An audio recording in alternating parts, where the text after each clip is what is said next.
જૂનાગઢના વંથલીમાં મધરાતે લોહીની હોળી ખેલાઈ।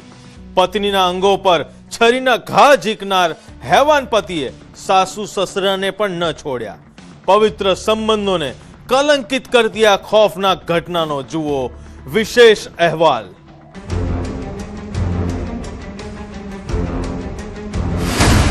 હેવાન જમાઈનું લોહિયાળ તાંડવ, મધરાતનો કસાઈ, પત્નીના અંગો પર છરીના ઘા। તારીખ 19 એપ્રિલ 2026, સમય રાતના 2 વાગ્યાની આસપાસનો। જ્યારે જૂનાગઢ આખું વંથલી ગસગસાટ ઊંઘમાં હતું ત્યારે મોટા કાજલીયાળા ગામમાં કાળ ડગલા માંડી રહ્યો હતો।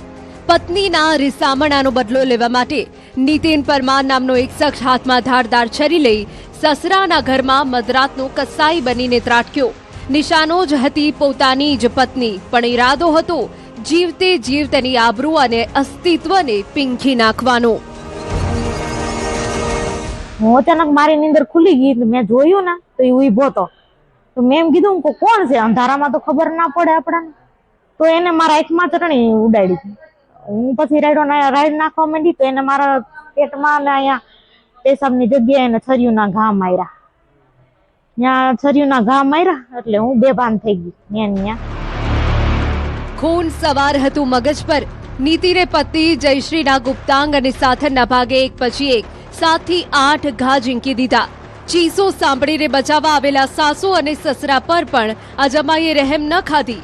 મા બાપની નજર સામે દીકરીને કતલ કરવાની કોશિશ કરનારો આ શખ્સ ઘરની બંડી કૂદીને અંધારામાં ઓગળી ગયો, પણ પાછળ છોડી ગયો લોહીના ડાઘા અને આજીવન ન રૂજાય તેવા જખમ। હેવાનિયત, પત્નીના ગુપ્તાંગ પર 8 જેટલા છરીના ઘા। હુમલાખોર નશાખોર પતિ નીતિન પરમાર। લૂંટ, લોહિયાળ ખેલ બાદ કબાટમાંથી 30,000ની ચોરી। પીડિત પત્ની જયશ્રી, સાસુ શારદાબેન અને સસરા જીવણભાઈ। તારીખ 19 એપ્રિલ 2026ના રોજ જયશ્રીબેન પરમાર પોતાના માવતરના ઘરે જમીને ઓસરીમાં સૂતા હોય એ સમય દરમિયાન આ કામના આરોપી નીતિન ધનજી પરમાર, જેઓ રાત્રે 2 વાગ્યાની આસપાસ ગેરકાયદેસર ઘરમાં ગૃહ પ્રવેશ કરીને જે જયશ્રીબેન છે તેઓને ગુપ્તાંગના ભાગે તથા તેઓને હાથમાં અને પગના ભાગે સાથળના ભાગે છરીના ઘા મારે છે। આ સમય દરમિયાન તેઓના માતા પિતા તેઓને બચાવવા માટે વચ્ચે પડતા તેઓને પણ છરીના ઘા મારે છે।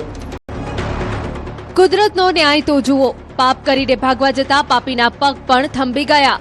વંડી કૂદતી વખતે આરોપી નીતિને એવી ઈજા થઈ કે આજે તે વ્હીલચેર પર એ જ હોસ્પિટલના વોર્ડમાં છે જ્યાં તેની શિકાર બનેલી પત્ની મોત સામે જંગ લડી રહી છે। ડ્રગ્સ અને દારૂના નશામાં ધૂત આ શખ્સે 12 વર્ષના લગ્ન જીવનનો અંત છરીના ઘાથી લાવવાનો પ્રયાસ કર્યો। હું વર્ષથી થયા રિહામણા છું। બસમાં હું એને સમાધાન કરીને મને મોકલી દીધી હતી। દારૂ પી, ડ્રગ્સ લે છે, બધી રીતે મારો ઘરવાળો નીતિન પરમાર, બધી રીતે એના લક્ષણો છે। પછી એના મોબાઈલ, એના મકાનમાં સીલ લાગી ગયું। મકાનમાં સીલ લાગી ગયું એટલે કામ પૈસાનું બદરેશન વધી ગયું। એની હિસાબે મને મારકૂટ કરવા માંડ્યો। હું જોબ કરતી હતી ત્યાંથી મને જોબે ના કરવા દીધી। આ સિવિલ હોસ્પિટલમાં હું જોબ કરતી હતી, ત્યાંથી મને કાઢી। ફરિયાદી પત્ની મુજબ તે પોતાના છોકરાને લેવા આવ્યો હતો, જે આપવાની ના પાડતા જ રોષે ભરાયેલો નીતિન ક્રોધની જ્વાળા ઓકવા લાગ્યો અને મધરાત્રે આવીને ઘરમાં માતા પિતા અને જયશ્રી પર હુમલો કરી 30,000 લઈ ફરાર થઈ ગયો। આરોપી હાલ પોલીસના લોખંડી પહેરા હેઠળ સારવારમાં છે। હોસ્પિટલમાંથી રજા મળતા જેલના સળિયા તેનો ઇંતજાર કરી રહ્યા છે, પણ સવાલ એ છે કે શું કાયદાનો આ ડર આવા હેવાનોને અટકાવી શકશે?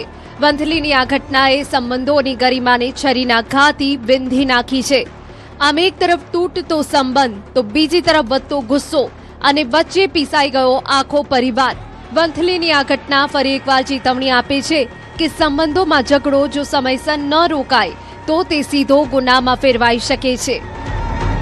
જૂનાગઢથી અમાર બખાઈ, ન્યૂઝ 18 ગુજરાતી।